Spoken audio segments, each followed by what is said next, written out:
소리의 형태와 이치.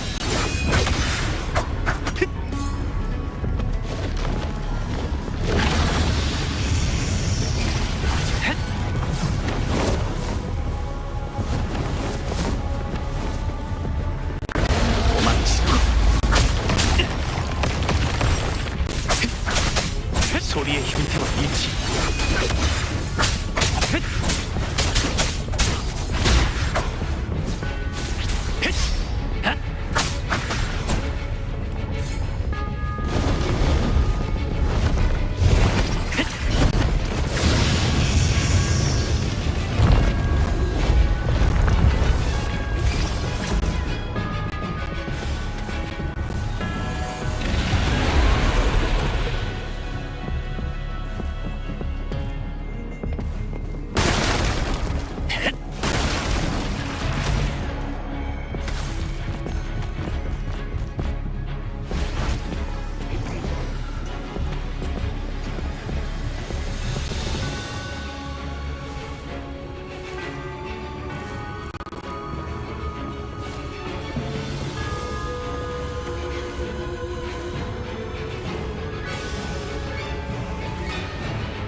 나에게 맡겨줘요.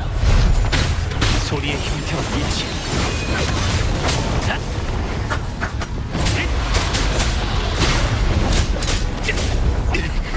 한 번 더.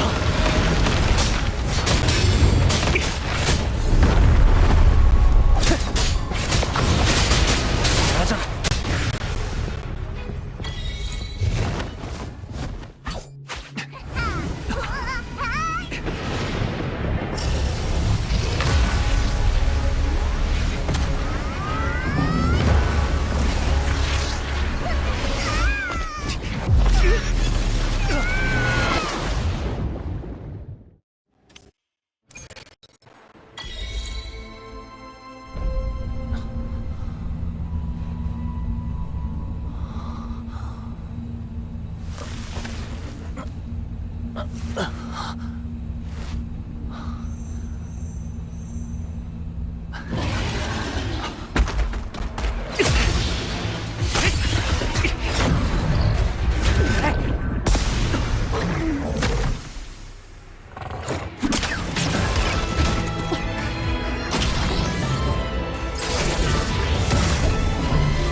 괜찮아요. 이건 펠로식 인사니까. 당신이 마음에 드나 봐요.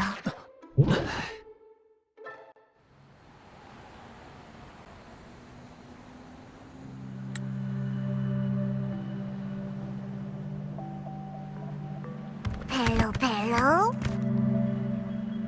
펠로, 난 다른 사람이랑 인사하는 게 서툴러.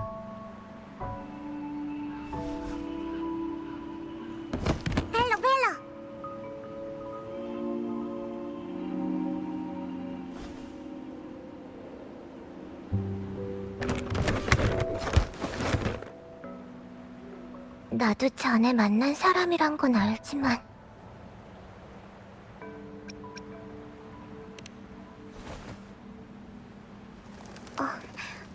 안녕하세요. 저는 로코코예요. 전에 배에서 만난 적 있었죠? 제가 그 상자였어요.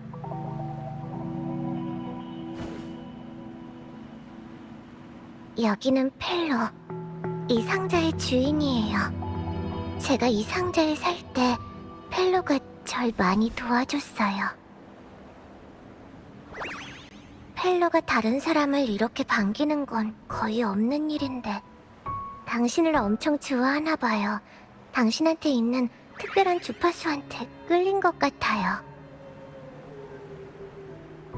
이 여울은 엄청 위험한데 무슨 일로 오신 거예요? 그러니까 그 고룡한테 습격을 받아서 다리에서 떨어졌다.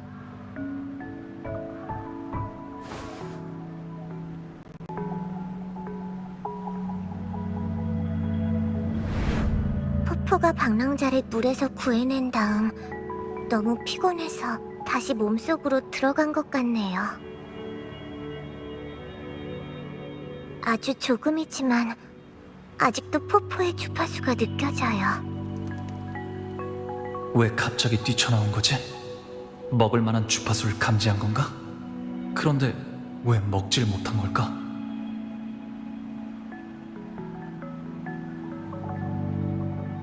그 고룡은 좀 이상했어요. 지금까지 자기 영지를 떠난 적이 없거든요.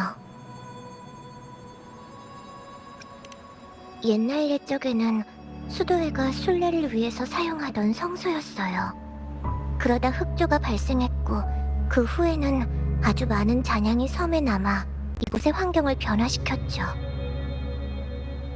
게다가 구름바다에서 퍼져온 올림구름 때문에 수많은 잔상이 주파수에 이끌려 여기까지 모여들어서 섬을 차지하게 됐어요. 슬퍼하는 울음소리가 끊이지 않았고 결국 성스러운 순례지는 이름을 잃고 지금의 탄식 무덤의 섬이 돼버린 거예요. 그 탄식의 고룡은 이 섬의 원생 잔상이에요. 다른 잔상들을 끊임없이 삼키면서 성장했고요.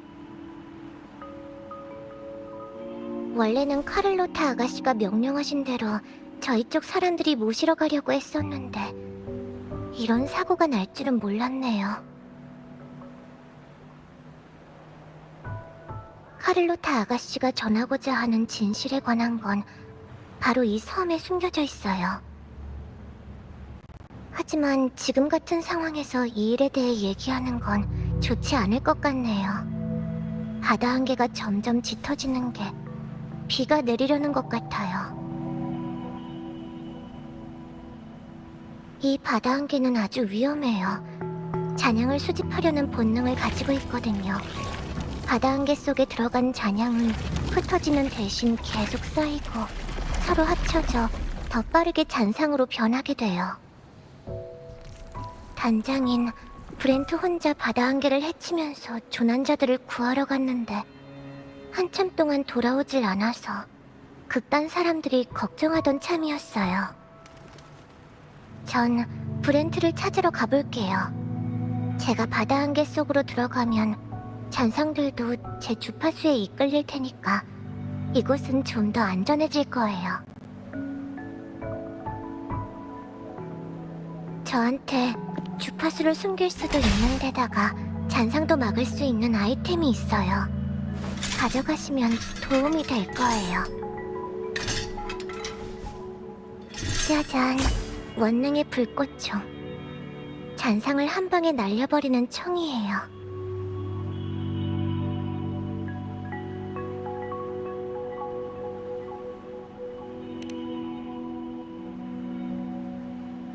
사용 방법도 간단해요. 여기 강화 버전도 있어요. 짜잔, 대구경 개량형 원능의 불꽃총.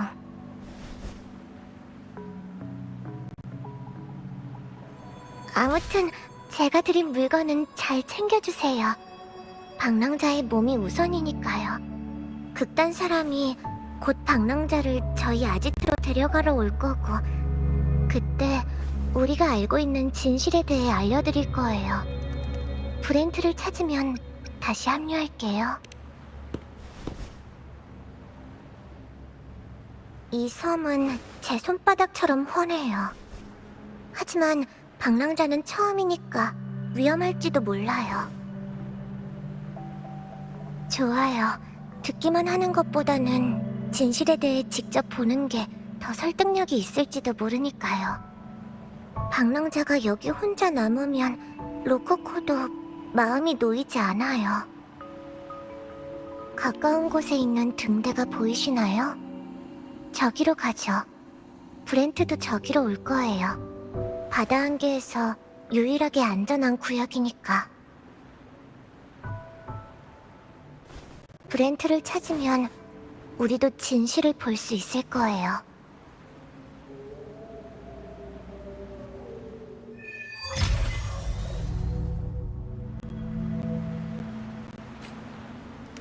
이제 바다 한계가 가장 짙은 지역으로 들어갈 거예요. 검은 그림자들을 피하세요. 바다 안개 속에서라면 언제든지 잔상으로 변할 수 있는 녀석들이니까.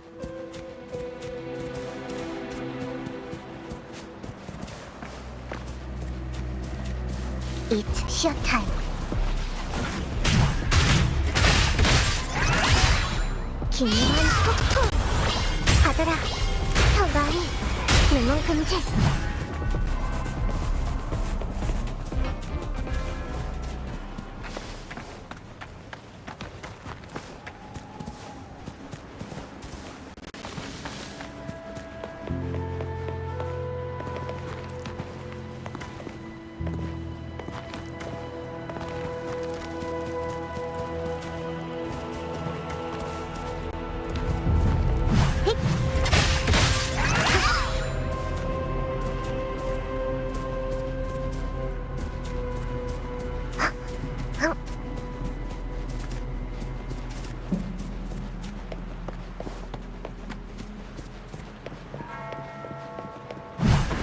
아이.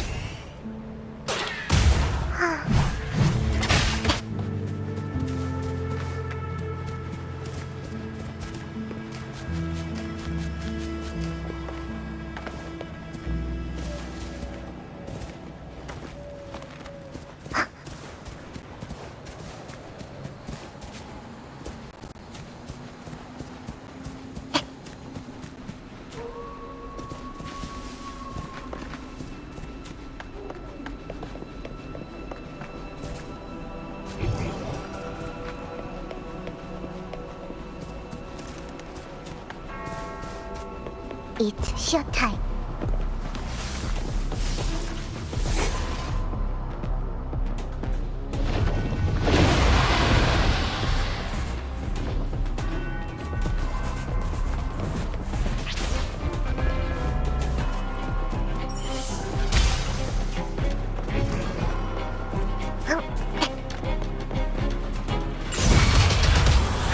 받아라.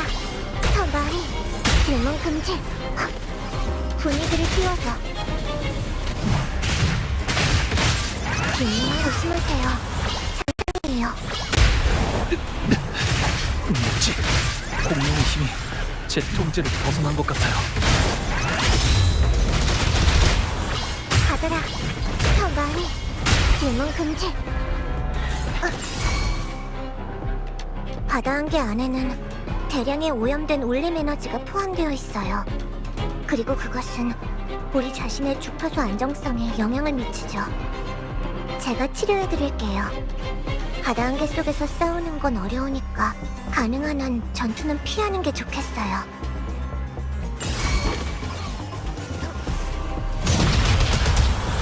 받아라.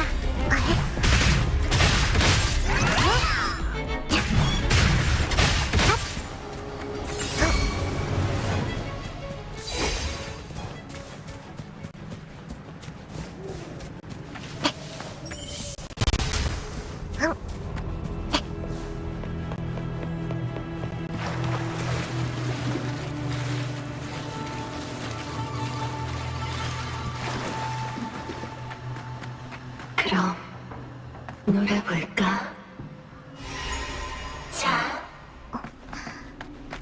겁먹지 않으셔도 돼요. 저건 잔류 주파수의 집합체일 뿐이니까요. 아직 잔상이 되지 않은 잔향이에요. 저 중에는 저희 친구도 있어요. 저희를 이 바다 안개에서 빠져나가게 해줄 거예요. 그럼 놀아볼까? 자, 나는 여기 있어. 나를 찾아봐.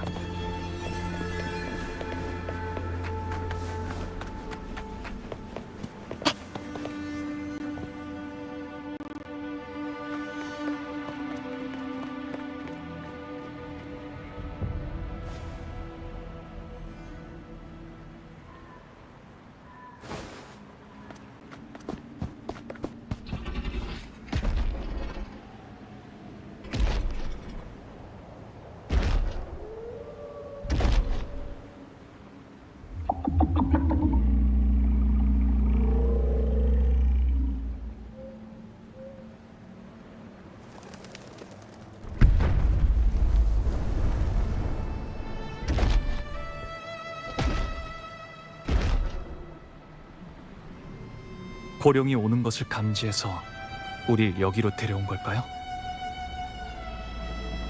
맞아요. 어쩌면 이 바다 한계를 통해서 다른 주파수의 상태를 더 예민하게 느낄 수 있는 걸지도 몰라요. 아직 게임이 끝나지 않았어. 이쪽이야. 어서. 녀석들이 뭘 하고 있는지 대충은 감이 잡히는 것 같네요. 이제 곧 바다 한계를 벗어날 수 있을 거예요.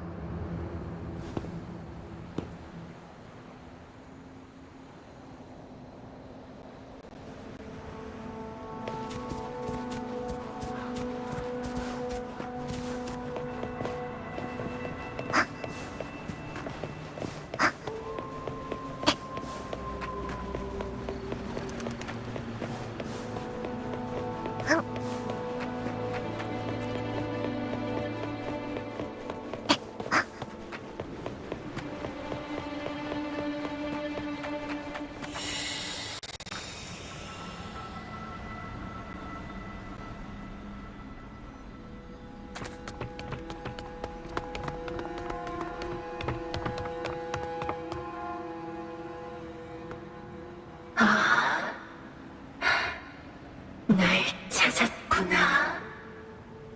로코코. 한참 찾았다고요. 다음에는 함부로 돌아다니시면 안 돼요. 이건 로코코가 가장 좋아하던 놀이잖아. 난 로코코랑 좀 더 놀고 싶은 걸.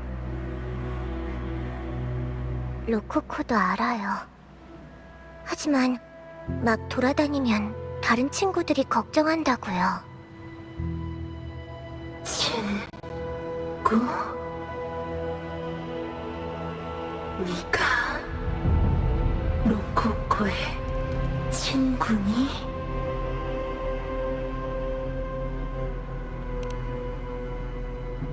아, 잘 됐구나. 로코코,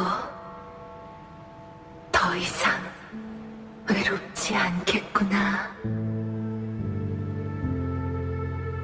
네. 로코코는 더 이상 외롭지 않아요. 다행이네. 그럼 나도 이제 안심할 수 있겠어. 멀리 멀리 날아가세요. 우리는 자유의 새로 태어난 몸이니까 죽으면 영혼도 하늘로 올라가는 게 마땅하겠죠.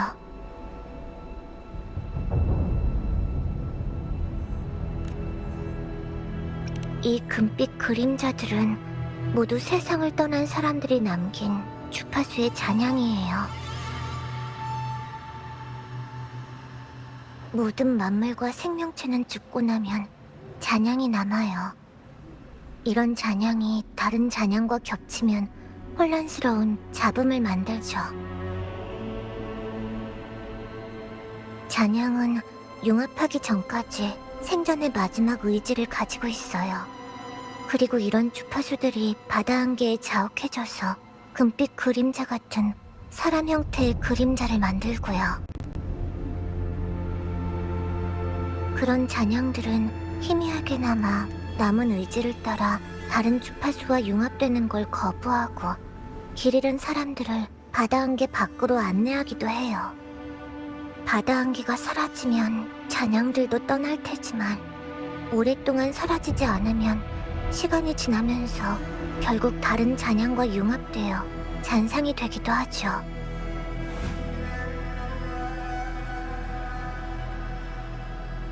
그리고 저들의 마지막 주파수는 물건에 달라붙게 돼요. 이 바다 반지석처럼요. 저는 이런 식으로 그 잔향들이 살아있었다는 증거를 남기고 싶어요.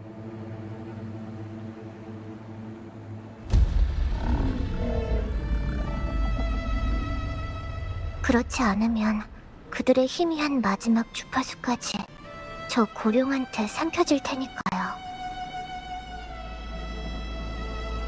안개가 좀 거쳤네요. 앞에 좌초된 배가...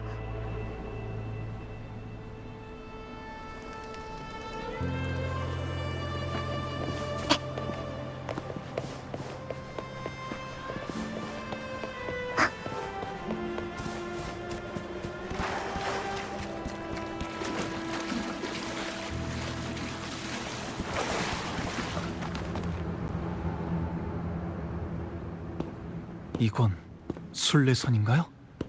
이게 왜 여기에 나타난 거죠? 라군나에서 법을 어긴 사람들은 사면원으로 보내져 심판을 받게 돼요. 계율과 교리를 어기는 사람들은 수도회에 의해 속죄의 명목으로 순례선에 보내져 우인이라는 칭호를 얻게 되고요. 전설에 의하면 리나시타의 첫 흑조가 왔을 때 초대 수저가 낡은 목선을 타고 해류의 안내를 받아 성공적으로 수호신을 아련했대요. 그게 바로 순례선의 유래가 된 거예요. 사람들은 초대 수저가 걸었던 길을 다시 걸으면서 자신이 저지른 짓을 반성해야 되죠. 바로 그 흑조 때문에 이 섬 아래에 거대한 압류가 숨겨져 있는 것 같아요. 인위적으로 항로를 바꾸지 않는 이상 순례선은 결국 사방의 위험이 도사리는 이 섬에 도달하게 될 거예요.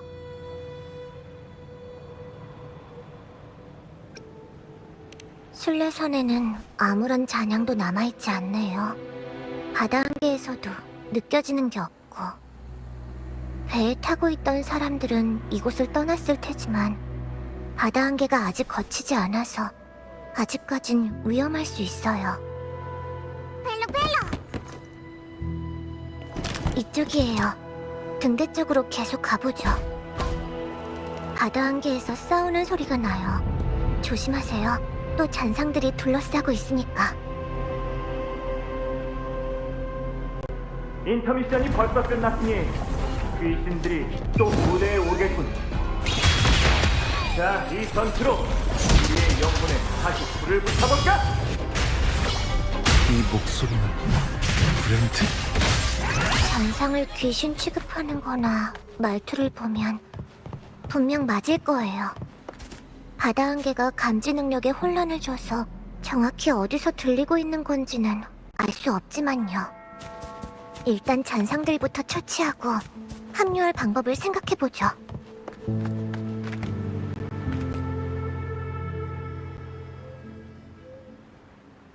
공연에 막이 내렸으니 귀신들도 퇴장해야지.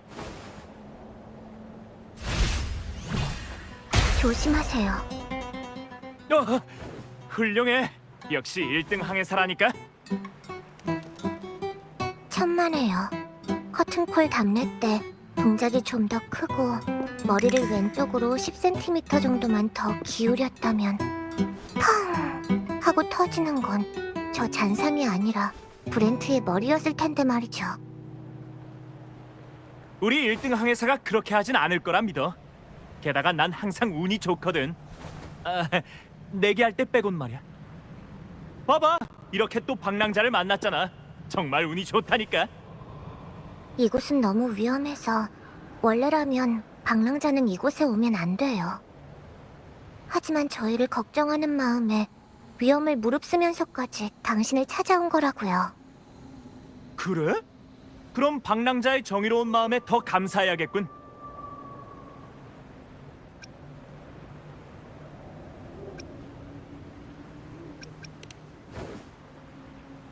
깊은 어둠 속으로 들어갈수록 가장 선명한 진실을 발견할 수 있는 법이지. 어쨌든 네 용감함에 경의를 표할게, 버시오. 저 순례선 위의 사람은 누구죠? 요전에 해안가에서 순찰을 돌고 있을 때 순례선이 해류를 따라 바다 안개로 들어가는 걸 봤어. 워낙 급박한 상황인지라 극단원들에게 미처 알리지 못하고 혼자 나섰지. 다들 고마워. 이제 안심하도록 해. 우릴 만났다는 건 이미 안전하다는 뜻이니까. 그건 그렇고 솜씨가 제법인걸? 혼자 잔상의 시련에서 이렇게 오래 버티다니. 시련이라고? 난 수도회의 그런 헛소리 따위 믿지 않아. 난 평생 일도 열심히 하고 신도 착실히 믿으면서 살아왔어.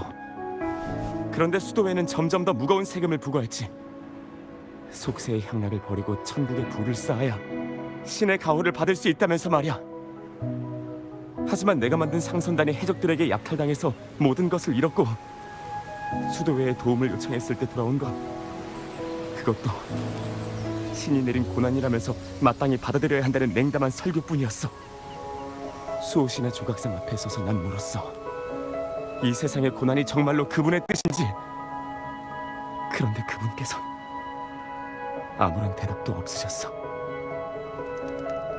죽은 후에 얻는 천국의 안식 대신 지금의 행복을 추구하는 게 죄란 말이야?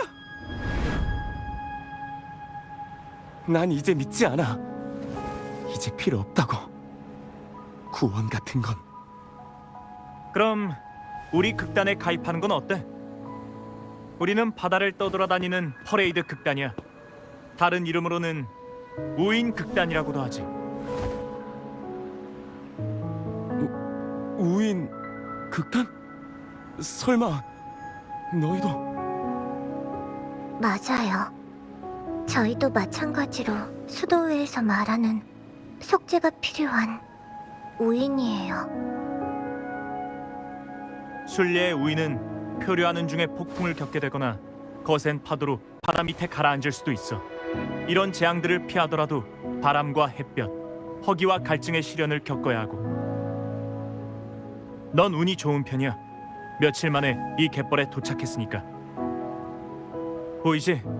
이건 모두 과거 순례선의 자네들이야. 이것이 모든 우인선의 종착점이자 우인들의 무덤이지.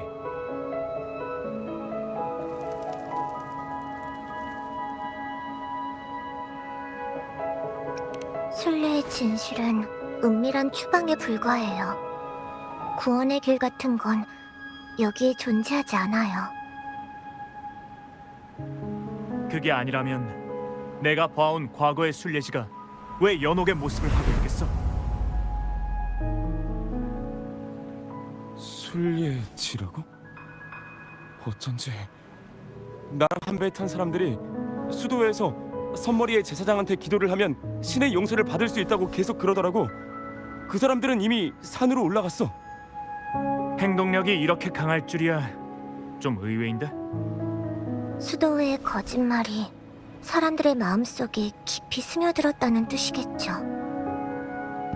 선장! 1등항에서 우리 왔어!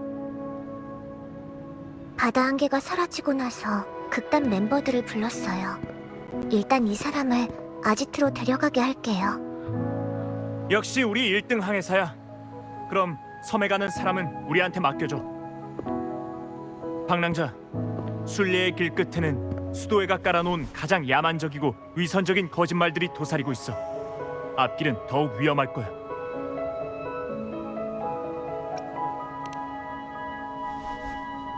그럼 부탁 좀 할게. 아직 늦지 않았으면 좋겠는데. 문제 없어요. 극단의 멤버는 저희뿐만이 아니니까.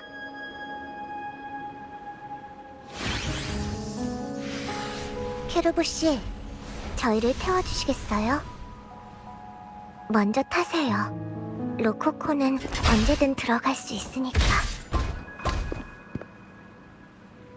그럼 출항 준비! 하늘로 간다!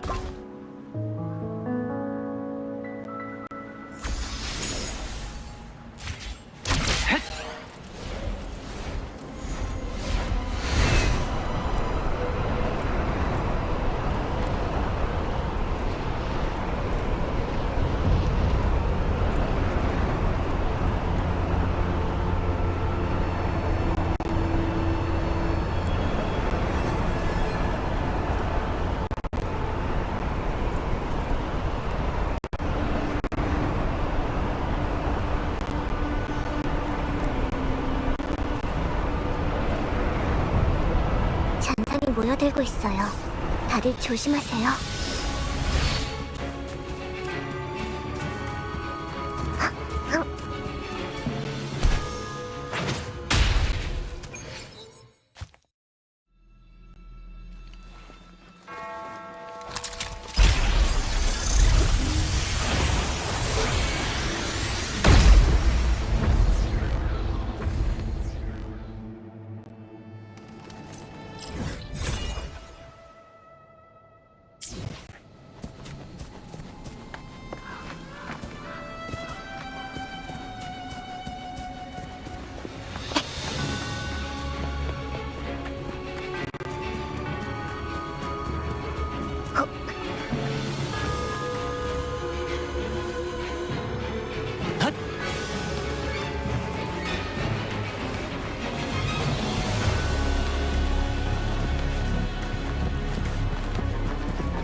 제 죄를 용서하소서.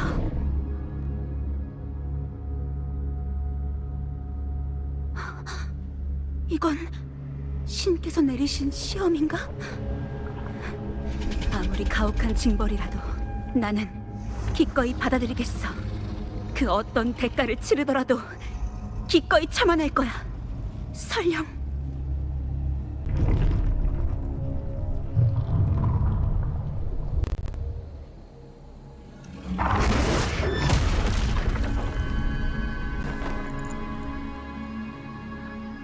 목숨을 잃더라도? 우리의 죄업에 대한 수도회의 판결 따위로 우리 목숨을 내놓을 필요는 없어요.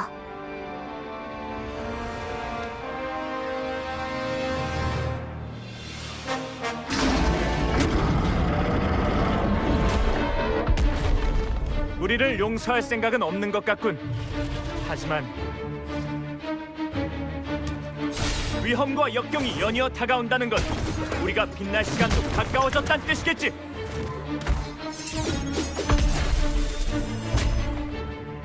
브렌트는 움직임이 빠르니까 다른 잔상을 처리해주세요. 여긴 로코코한테 맡기시고요. 좋아. 근데 보통 명령을 내리는 건 항해사보다는 선장 쪽 아닌가? 합리적으로 업무를 분담한 거예요.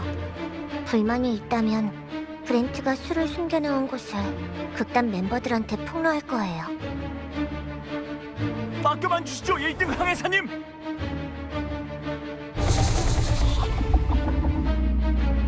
이제 저 녀석의 죄업을 갚게 할 때예요.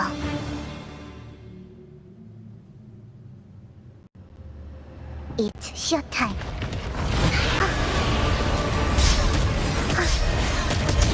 뜻밖의 전개. 분위기를 띄워줘. 이틀린 하면 소리의 형태와 빛이 내가 곧 길이다. 화려하게. 가더라. 일심동체. 낙성. 분위기를 띄워줘. 힘내. 가더라. 더 많이. 질문 금지. 여기부터는 애드립이에요.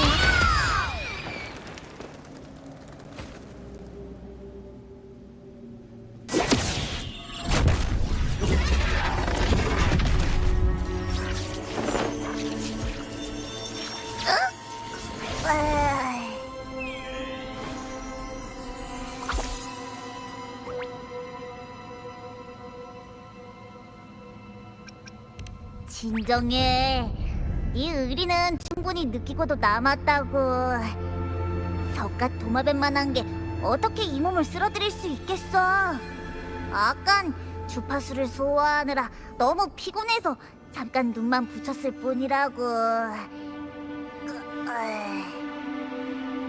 아깐 진짜 위험했어. 저 녀석이 크앙 하고 내뿜는 불꽃이 너한테 명중하려고 했으니까. 그때 내가 저 녀석 몸에서 잔상의 주파수를 감지해서 곧장 달려들었지. 뭐 이깟 잔상의 주파수를 먹어치우는 것 정도야. 이 몸한텐 식은 죽 먹기니까. 근데 문제라는 게 없으면 꼭 생기는 법이더라고.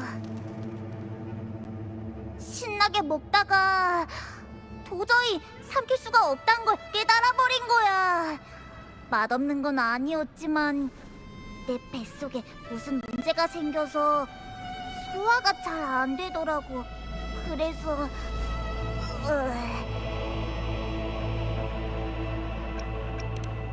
지금은 그게 중요한 게 아니야. 요점은 저 녀석의 주파수에서 뭔가 대단한 걸 발견했다는 거지. 전에 나한테 금주에 있을 때 잔상이랑 공감한 적이 있다고 했었지? 그땐 일부러 한 게 아니었지만 혹시 저 덩치 큰 녀석이랑도 할 수 있는지 한번 해보는 게 어때? 이 몸만 믿어. 절대 널 해칠 리는 없으니까.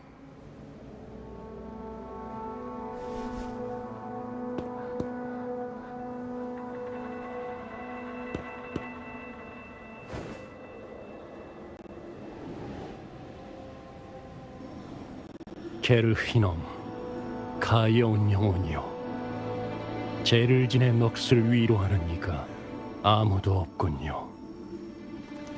이제 당신은 신성한 사명을 받들게 될 것입니다. 저를 위해 구원의 길을 관리해 주십시오. 당신은 마지막 심판의 불꽃이 되어 죄 있는 영혼들을 심판할 것입니다. 향락에 빠진 자들에게 불꽃의 세례를. 이 열기를 감당할 수 없다면 절대 우리의 순수한 나라로 돌아갈 수 없을 겁니다.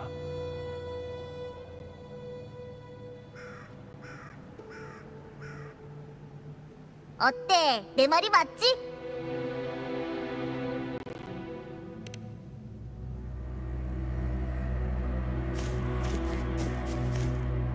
잔상의 주파수가 계속 천천히 약해져서 파멸로 치닫고 있어요. 잔상이 자신의 존재를 유지하는 유일한 방법은 다른 주파수를 삼켜서 자신의 주파수를 보충하는 것뿐이에요. 이 무덤의 섬에는 흑조와 바다 한계의 영향으로 대량의 잔상이 모여 있어요. 원래대로라면 이 잔상들의 주파수는 거대한 몸을 지탱하기에 충분해야 했죠. 그치만 만약 방랑자가 방금 본 게 진짜라면 그건 수도회는 어떠한 수단을 이용해서 고룡의 주파수를 억압하고 조종한 거예요. 그리고 방해를 받은 고룡의 의지 때문에 주파수가 약해지는 속도가 빨라진 거고요. 수도회의 법령으로 모든 존재를 무차별적으로 공격해서 자신이 삼킬 수 있는 주파수를 만들기 시작한 거예요. 그 중에는 인간도 포함되어 있는 거고요. 결국 사람을 두려움에 떨게 하는 이런 사형 집행자의 모습으로 차츰 변한 거로군. 전에 있었던 전투 때 전장에서 이걸 발견했어. 잔성에도 어느 정도 개입하고 있을 거야.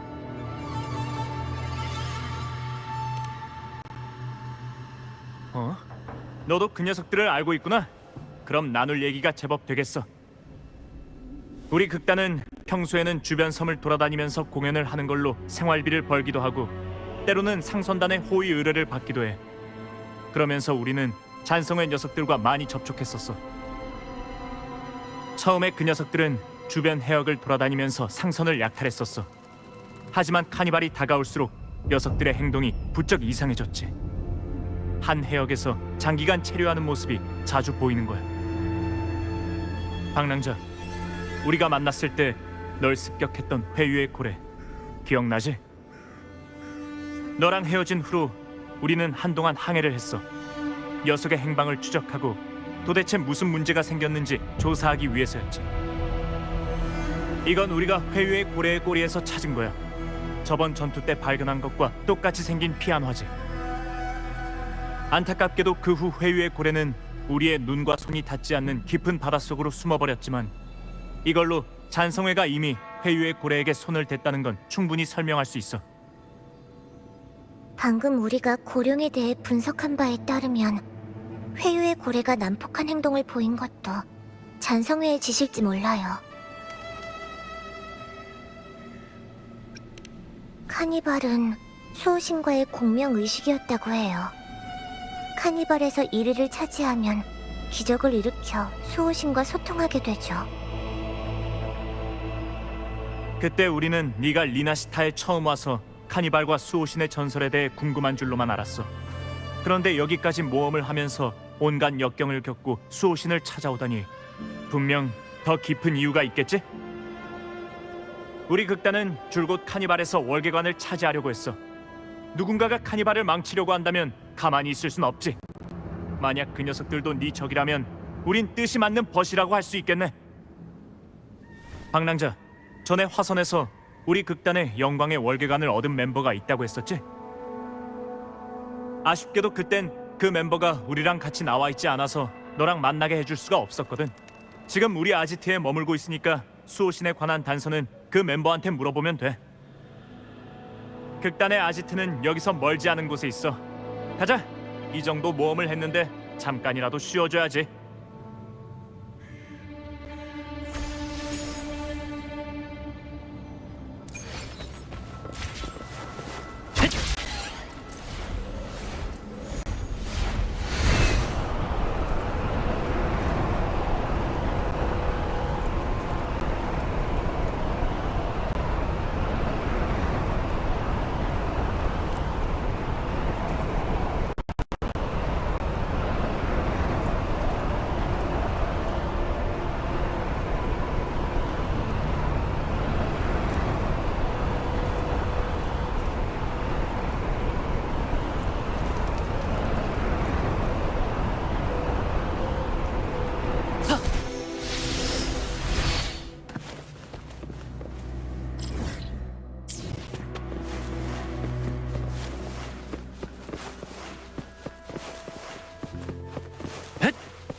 여기라면 이제 안전할 거야. 이곳이 바로 살아남은 모든 우인들이 함께 건설한 아지트, 세상 변두리의 지상 낙원이야.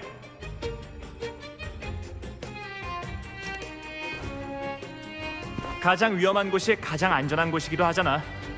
무덤의 섬은 워낙 인적이 드문 데다가 바다 안개라는 천연 장벽 때문에 수도회의 사절도 감이 오지 못하니까 완벽한 은신처라고 할 수 있지.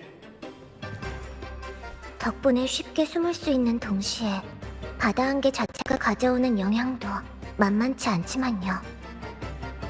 맞는 말이야. 우린 일단 그 바다 안개의 영향부터 처리하도록 할게. 월계관을 얻은 적 있었던 멤버의 이름은 바도리오야. 아지트 맨 안쪽에 막사가 있어. 관심이 있으면 우리 쪽 다른 멤버들하고도 얘기해봐. 우린 일이 다 마무리되는 대로 너한테 합류할게.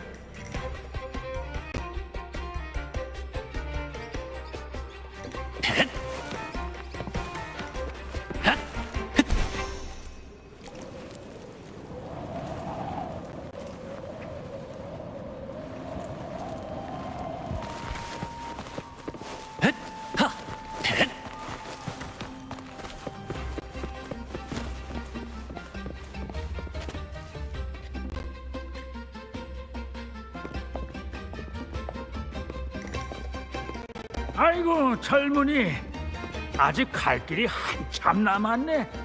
한창 뜨거울 나이인 사람이 왜 그리 번듯하게 앉아있나? 수도에 널리고 채이는 석고상 마냥 무미건조하게 말이야. 전 단지 앞으로의 길을 생각하고 있을 뿐이에요. 만약 이게 정말 추방이라면 전 다시는 라군나 성으로 돌아갈 수 없을 테니까. 도시로 돌아가 봤자 수도의 감시로 자유롭지 못한 삶을 살게 될 걸세. 모두 이미 예전에 겪었던 일이지. 자유를 잃어버린 채 사는 게 정말 원하는 삶인가? 공연은 반드시 휘황찬란한 무대 위에서만 할 수 있는 게 아니야.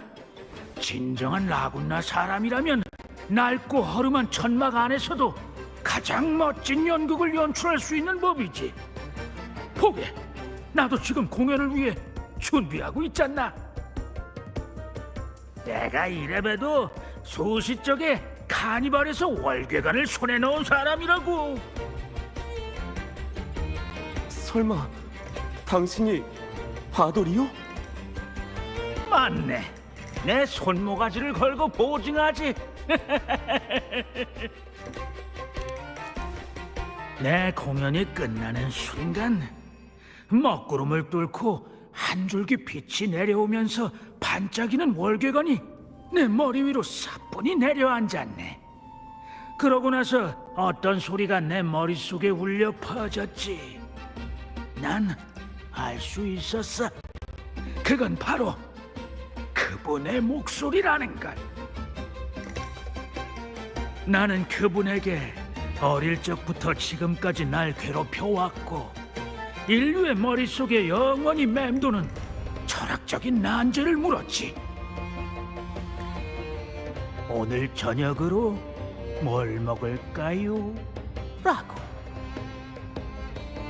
그러자 하늘의 소리가 말씀하셨다네. 몸은 정신을 담는 그릇이니 해로운 음식을 많이 먹어선 안 됩니다. 저라면 푸른 가지 월계 샐러드를 먹을 것입니다.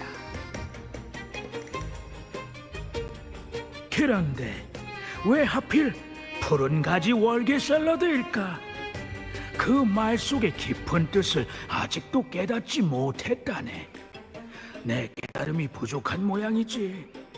어릴 때부터 난 그런 깊은 교리는 배우지 못하고 다른 사람을 연기하는 데만 열중했거든.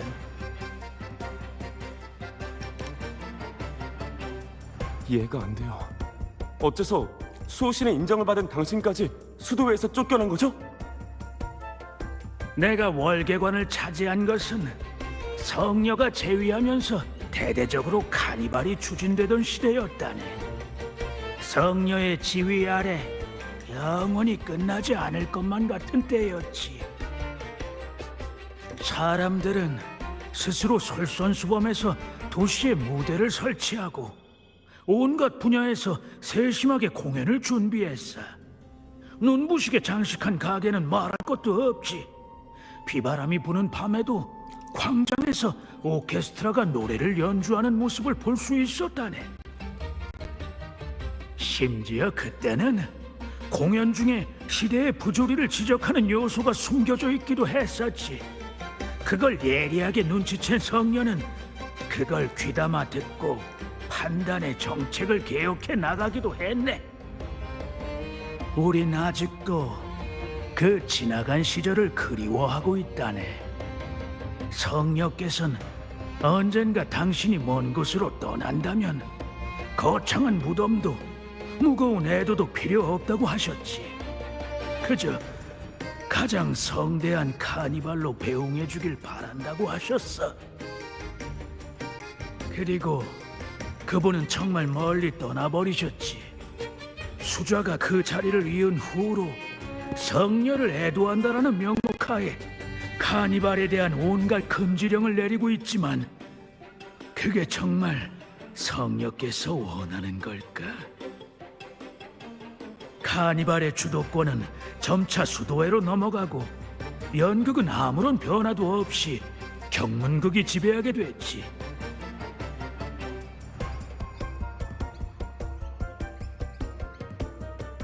그해 카니발에서 나는 항의의 표시로 곤돌라에서 밧줄을 써서 자유광장 시계탑까지 갔고 그 꼭대기에서 또 와이어를 써서 피살리아 가문의 저택에 도착했다네. 그 다음에는 수도의 라 과디어로 변장해서 수도의 성직자들을 속이고 와이어를 따라 수련의 옥상으로 올라갔지. 수도의 연극이 반쯤 진행되고 있을 무렵 나는 케루브를 타고 탑 꼭대기까지 오른 다음 구름 제조기로 라군나 성 전체에 꽃을 뿌렸다네. 그 장면은 지금도 똑똑히 기억하고 있어. 그 케루브가 점점 더 높이 날자 성직자들은 어찌할 도리가 없이 금분홍색 비가 3일 밤낮으로 내리도록 내버려 두었지. 수도의 성직자들은 길 주변의 꽃들을 치우느라 애를 먹었고 결국에 비가 온 뒤에야 깨끗이 씻겨 내려갔어요. 뮤지컬을 개조해 만든 그 구름 제조기는 지금 쓰이는 무대 장치의 원형이 되기도 했죠. 다 옛날 일이지. 나도 내가 무슨 죄로 쫓겨났는지는 아직도 모르니까. 무슨 줄타기 죄려나?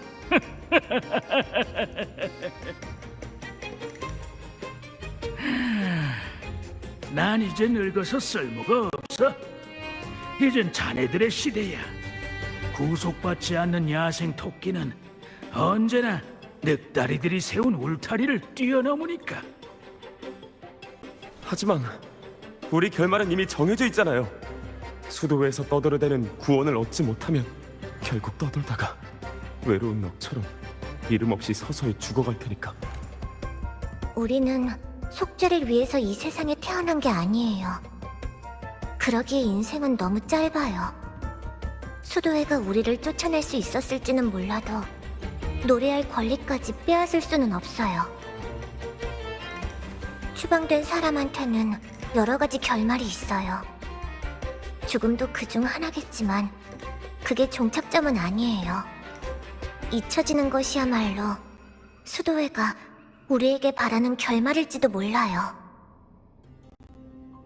수도에는 우리가 존재했던 흔적을 지워버리고 우릴 먼지 속으로 밀어넣고 깊은 바다로 가라앉히려고 하지. 그렇지만 우린 보란듯이 아주 통쾌하게 살아갈 거야. 극단 멤버들은 여러 번 바뀌었지만 우리를 떠나간 건 결코 아니야. 그들이 남긴 업적과 노래는 여전히 대대로 전해져 오고 있으니까. 언젠가는 우리의 목소리가 세상에 퍼지고 우리의 말이 땅끝까지 전해질 거야. 그때가 되면 폭풍의 바다에 떠도는 잔상들마저도 우리 이름의 노래를 부르게 되겠지. 그래, 맞아. 설령 도시 안에서 이름을 남기지 못하게 됐더라도 난 리나 시타의 가장 신비로운 전설이 되고 말 거라네. 그래서 난 세상을 떠나게 된다면 관짝 안에서도 노래를 부를 거야.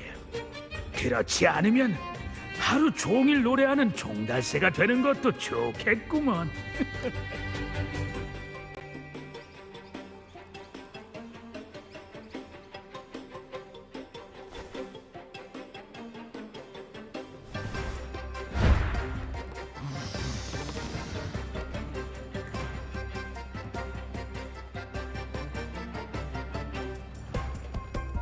어이, 브렌트, 이것 좀 보게.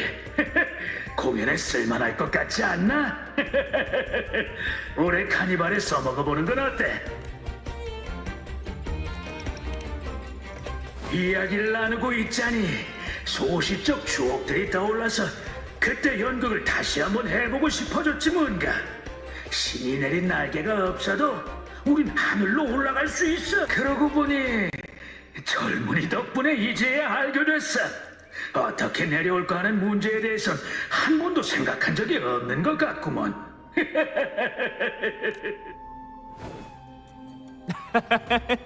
이상하게 생각하지 말아줘. 극단 멤버들은 공연을 위해서라면 좀 대담한 행동도 자주 하곤 하거든.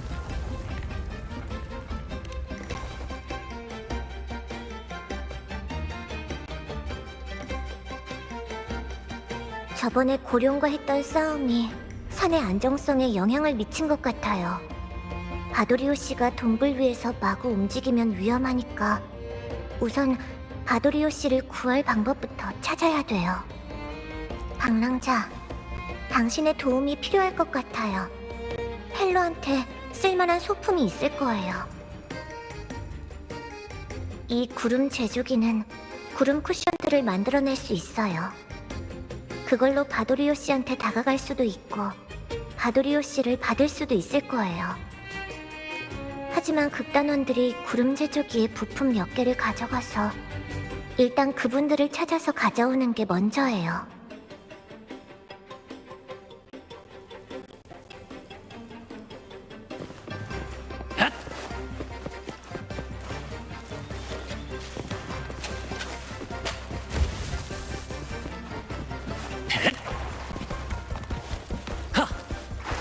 물고기야, 물고기야. 참, 있지? 바로 여기 말이야.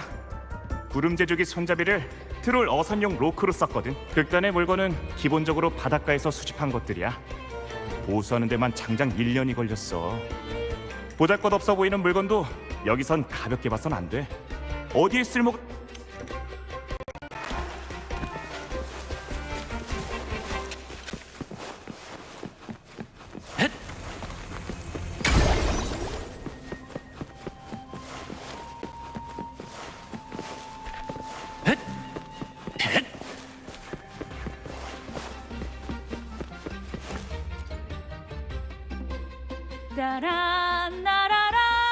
라라라라라라라. 은총받는 장미가 될 바에 울타리 아래 찔레꽃이 되겠어. 아양을 떠느니 모두의 경멸을 받는 게 나아. 구름 제조기 부품 말이지? 기억나. 잠깐만. 바로 이거야. 구름 제조기의 공진장치. 예전에 음의 정확도와 리듬 교정 때문에 썼었는데 효과가 정말 좋더라고. 너도 한번 써봐.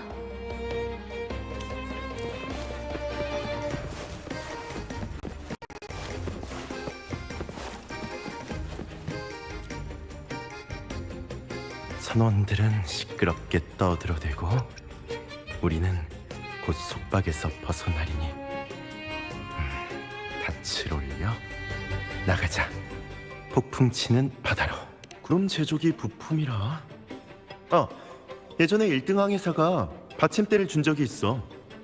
내가 곡을 만들 때 너무 불편해하니까 탁자로 쓰라고 하더라고. 여기.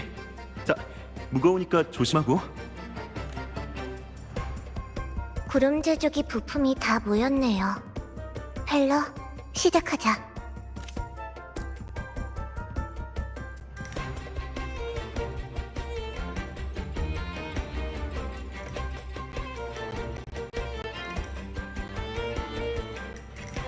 다 됐어요. 이제 구름 제조기를 사용할 수 있을 거예요. 먼저 구름 제조기에서 만들어낸 구름 쿠션을 바도리오 아래에 놓고 바도리오의 몸에 있는 풍선을 쏴서 구출하자. 이 구름 쿠션 너비가 좀 부족한 것 같은데? 구름 제조기의 공진 장치는 사람들의 노래와 공명할 수 있어요. 공명 폭이 클수록 작동 효율도 높아지죠. 이왕 이렇게 된 거 오랜 벗들이여 그리고 새 벗들이여 우리 모두 함께 노래 부르자.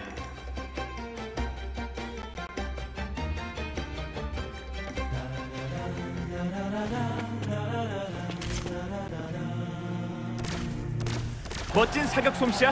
이제 조금만 더. 고맙네 젊은이. 내 보물을 전부 자네한테 주겠네. 이 공연을 잘 마무리할 수 있게 도와줘서 고마워. 덕분에 내 소원도 풀게 됐구만.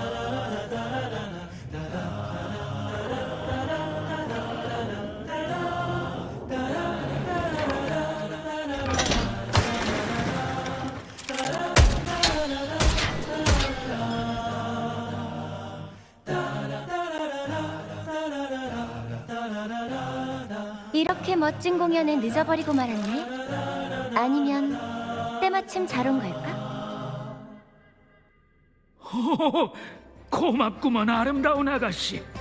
재정적인 지원은 물론이고 방금 이 늙은이의 생명까지 구해주다니.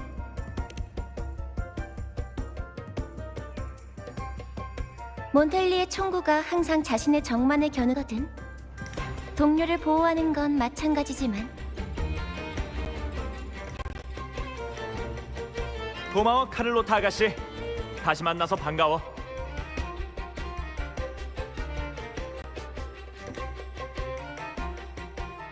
카를로타 아가씨, 가문의 일은 이미 해결하셨나요? 응. 수도회의 계략은 다 밝혀졌고 조부님이 직접 모든 상황을 마무리하셨어. 코폴라 숙부도 이미 가문 사람들이 구출해냈고. 그리고 내 공연에 협조해줘서 고마워, 방랑자.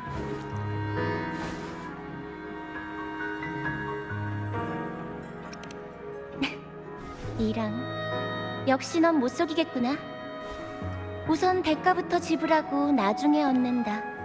이건 조부님이 나한테 가르쳐주신 거래에 관한 이치야. 굳이 말하지 않아도 서로 마음이 통했다니 기쁘네. 아무튼 이해해줘서 고마워. 몬텔리 가문은 이 은혜를 잊지 않을 거야.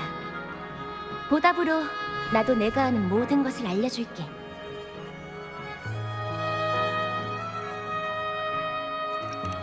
분명 너도 알아챘겠지. 오랫동안 수도에는 계율이라는 명목하에 독점이나 이간질 같은 수단으로 가문의 발전을 억압해왔어. 하지만 수도회의 목적은 겉으로 보이는 것처럼 그리 간단하지 않아. 그랬다면 잔성회와 협력하는 길을 모색하지도 않았을 테니까. 이제 잔성회와 수도회가 모두 카니발을 노리고 있다는 데는 의심의 여지가 없어. 방랑자, 수호신의 흔적을 찾고 마주할 수 있는 문을 열고 싶다면 지금 가장 큰 희망은 바로 카니발이야. 전설에 따르면 수호신 임페라토르는 높은 하늘에 머물면서 인간 세상과 오랫동안 인연을 끊었다고 해. 지금까지 일어난 수호신과 관련된 사건 중 가장 최근에 일어난 일이 바로 10년 전의 그 카니발이야. 바다 안개가 온 도시를 뒤덮고 수많은 귀신들이 성 안을 돌아다녔어. 거대한 용은 무서운 울음소리를 내며 허공을 맴돌고 바닷속의 야수들은 하늘에 닿을 듯한 엄청난 파도를 일으켰지. 뭐 생각난 거 있어?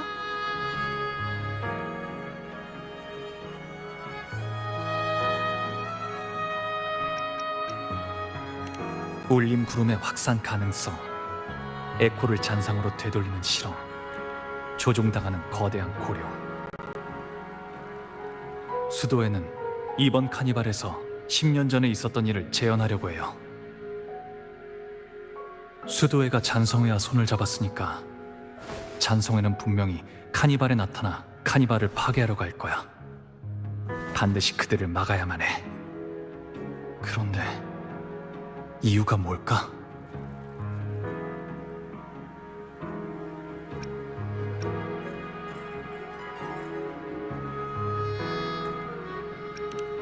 그의 카니발에서 사고가 발생한 후로 수자는 그것이 신의 징벌이라고 선언했어. 또 사람들이 가장 혼란에 빠진 순간에 나서서 위기를 몰아내고 믿음을 다시 세웠지. 수도회의 발판은 수호신에 대한 신앙에서 비롯돼. 지금은 수호신의 말씀도 오랫동안 전해지지 않으니까 수도회에 대한 민심은 이미 흔들리고 있고, 그렇기 때문에 더욱이 자신들의 존재를 유지하기 위한 여론이 필요해. 바로 그 여론 때문에 수도회는 어쩔 수 없이 이 카니발을 개최하게 된 거야.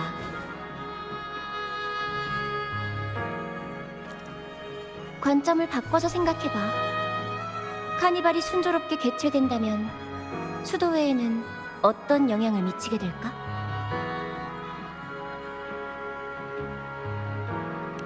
수도회의 수자는 지금 선지자를 자칭하고 있어. 탑의 폐허에 적힌 예언에 따르면 선지자는 원래 한 소녀였고 카니발에서 수호신의 신탁을 받았어야 했지. 사람들은 카니발을 통해 수호신을 소환해서 그분과 소통했어요. 수호신께서 나타나지 않은 시기에는 수자를 통해서만 백성들에게 신탁이 전해졌죠. 카니발이 순조롭게 개최된다면 사람들은 수자, 심지어는 수도의 전체를 향한 의문을 품게 될 거야. 저들이 정말 신을 대변하는 게 맞는 걸까? 같은 것들 말이야. 수도회가 이번 카니발을 망치는 동시에 사람들에게 신뢰를 잃지 않으려면 외부의 힘을 빌려야 해. 아마 이게 그들이 잔성회와 협력하게 된 최초의 계기가 되었을 테지. 잔성회의 손을 빌려 카니발의 혼란이 일어나면 수도회가 위기를 해결해서 사람들을 다시 한번 납득시키는 거죠. 10년 전 그때처럼. 잔성회와 수도회의 세 가지 계획은 모두 방랑자의 손에 파괴되었지만 아직 한 가지가 남아있어. 극단은 회유의 고래가 조종당했었다는 증거를 발견했어. 잔성회는 카니발의 승부수를 띄울 가능성이 높아. 하지만 지금은 놈들 모두 행방을 알 수가 없어서 카니발 당일에는 임기응변으로 대응할 수밖에 없는 상황이야. 내가 지금까지 봐온 넌 수동적인 걸 좋아하는 성격은 아닌 것 같더라고. 남한테 기대기보다는 자신이 바라는 방향으로 일을 진행하려고 하지. 카니발에서 1위를 차지하면 수호신의 기적을 이끌어내서 수호신과 소통할 수 있어. 그리고 그 수호신의 공명자는 카니발에도 나타날 가능성이 크고. 그러니까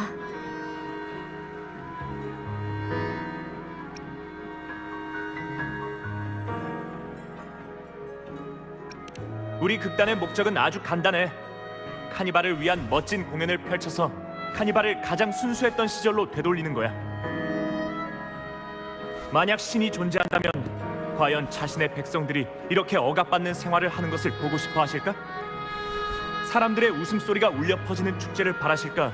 아니면 위선자들의 통치 도구로 변질되는 것을 바라실까? 만약 우리가 성공적으로 1위를 차지해서 기적을 일으킬 수 있다면 흔히들 말하는 신의 징벌이란 건 전혀 터무니없는 소리란 걸 증명해낼 수 있어. 신의 징벌이 정말 신의 뜻이라면 우리가 신의 족쇄를 부숴버리면 돼. 신이 있든 없든 자유의 열기로 라군나 성을 휩쓰는 거야. 사람은 누구나 평등하고 스스로 삶과 미래를 결정할 자유가 있다고. 우리 가문 역시 극단의 생각과 같아.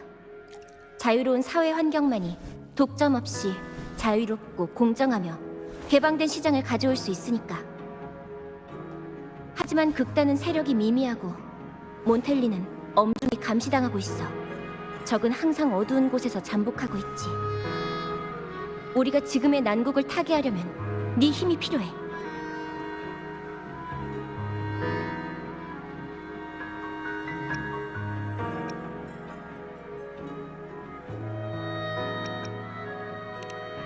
고마워.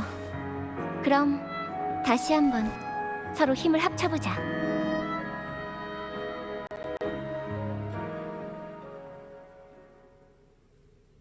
구체적으로 어떻게 해야 하나요? 무슨 계획이라도 있나요?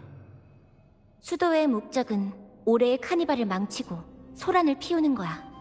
우리가 단순히 적개심만으로 싸워서 위기감을 증폭시킨다면 오히려 놈들의 의도에 놀아나는 꼴이 되겠지. 너도 이미 극단이 싸우는 방식은 봤겠지? 그게 바로 우리가 극단과 협력하기로 한 이유야. 우린 카니발에서 발생할 수 있는 모든 사고들을 연극으로 처리할 생각이거든. 방랑자가 좀 당혹스러워하는 것 같은데 괜찮아. 카니발이 정식으로 열리기 전에 극단에서 간단한 리허설을 하려던 참이니까. 여기까지 얘기가 나와서 말인데, 카를로타 아가씨, 우리 극단에선 당신을 카니발에 초청해서 함께 출연하고 싶어. 나를? 비슷한 무대에 선 적은 있지만 많이 서투를 텐데.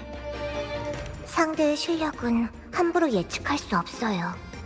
카를로타 아가씨도 두 사람의 연기를 통해 작전에 합류할 수 있을 거예요. 그럼 한번 해볼게. 아직 분위기가 가라앉지도 않은 와중에 미안하지만 준비가 다 됐으면 두 사람 다 화선 무대 위로 올라가 주겠어?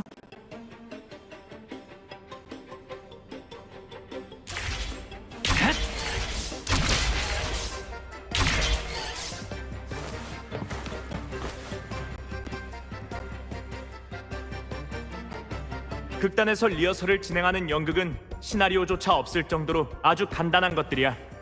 심지어 어떤 건 그냥 감각과 순발력에만 의존한 즉흥 연극이기도 하고. 보통 극의 장르 정도만 미리 정해놓은 다음 공연이 진행되는 상황과 관객들의 반응에 따라 대사나 퍼포먼스를 그때그때 만들어내지.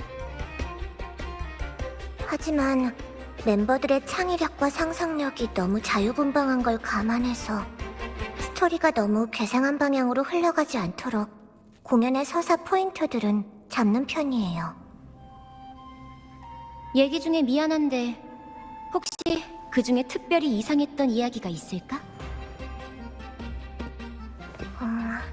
그러니까 작은 도시의 장인들이 비 오는 밤에 멀리 항해하다가 우연찮게 고대 유적지에 떨어졌는데 환생에서 뛰어난 능력을 얻고 우주를 침략해서 은하의 제왕이 되는 이야기 정도일까요?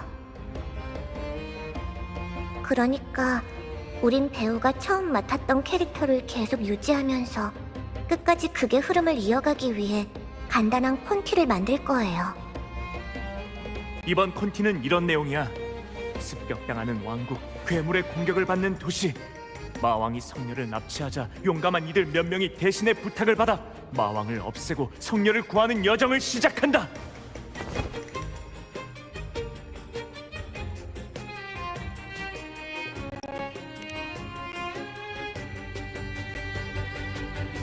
사실 이 콘티에는 다른 특별한 의미가 있어. 바로 성녀가 카니발에서 공연한 연극에 경의를 표하는 거지. 성녀의 연극도 용사가 마왕을 쓰러뜨리는 간단한 이야기였거든. 착한 사람은 항상 승리한다. 영웅은 항상 위기의 순간에 등장한다. 정의는 반드시 악을 무찌른다. 친구들끼리 힘을 모으면 절대 패배하지 않는다. 이건 성녀님이 들려줬던 이야기이기도 하지만 저희가 그리고 싶었던 가장 보편적인 이야기이기도 해요. 나한테 있어 세상은 곧 무대고 공연도 결국 전투랑 별다를 바 없어. 모두 비슷한 조건이 필요하거든. 몸의 균형 감각이나 민첩한 사고, 빠른 대응, 그리고 파트너와 함께 싸울 때 가장 중요한 신뢰 같은 것 말이야. 군말이 많았지만 사실 우리가 하고 싶은 말은 간단해. 둘 다 능력도 실력도 대단한 데다가 극단 공연도 그렇게 엄격하지 않으니까 긴장할 필요 없이 무대에서 대담하게 실력을 발휘하면 된다는 거야. 이번 리허설은 두 사람이 무대 위의 기본적인 신체 용어와 기교를 쉽게 이해하고 극단의 스타일을 익혀서 서로의 호흡을 더 긴밀하게 하는 게 목적이야. 맞아요. 그럼 전 무대의 조명을 맡을게요. 브렌트는 내레이션, 다른 멤버들은 관객의 호응을 이끌어내는 역할을 맡도록 하죠. 준비됐으면 시작하자. 얘들아, 박수로 환영하자. 방랑자와 카를로타 아가씨 등장!